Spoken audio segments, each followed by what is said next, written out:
నువ్వు నా డౌట్లేమీ క్లియర్ చేయడం లేదు. అందుకే నేను నాన్నొచ్చిన తర్వాత హోంవర్క్ ఫినిష్ చేస్తాను. నీకేం అర్థం కావడం లేదో చెప్పవే.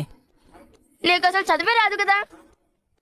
ఏవే తిప్పులాడి, ఏవో 4 ముక్కలు నేర్చుకుని నాకే వంకలు పెడుతున్నావా? అయితే నేను అడిగిన దానికి సమాధానం చెప్పు. అడుగు. తాబేలు కుందేలు పరుగు పందెంలో తాబేలు ఎందుకు గెలుస్తుంది, కుందేలు ఎందుకు ఓడిపోతుంది? ఆ పందానికి ముందే కుందేలు కడుపు నిండా తినేసింది. కడుపు నిండా తిన్నాక 4 అడుగులేస్తే చాలు నాకే నిద్రొస్తుంది. పాపం కుందేలుకు రాదా చెప్పు? అందుకని పందెం మధ్యలో కొనుక్కు తీసింది, ఓడిపోయింది. తప్పు.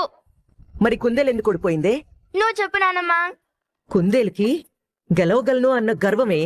తప్పు. అయితే కుందేలు ఎందుకు ఓడిపోయిందో నువ్వు చెప్పే.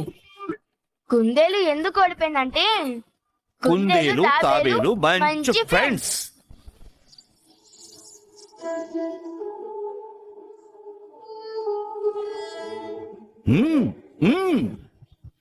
వాళ్ళిద్దరూ మంచి ఫ్రెండ్స్ కాబట్టి తన ఫ్రెండ్ ఓడిపోవడం ఇష్టం లేని కుందేలు తను ఓడిపోయి తాబేలుని గెలిపించింది.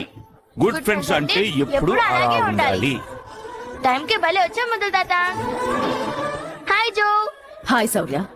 నేను చెప్పింది నీకు బాగా గుర్తుందే. అవును ముద్దుల తాత, నువ్వు చెప్పింది నేను అందరికీ చెప్తున్నాను. Very good. అందరికి ఇలాగే చెప్తూ ఉండు. అలాగే ముద్దుల తాత.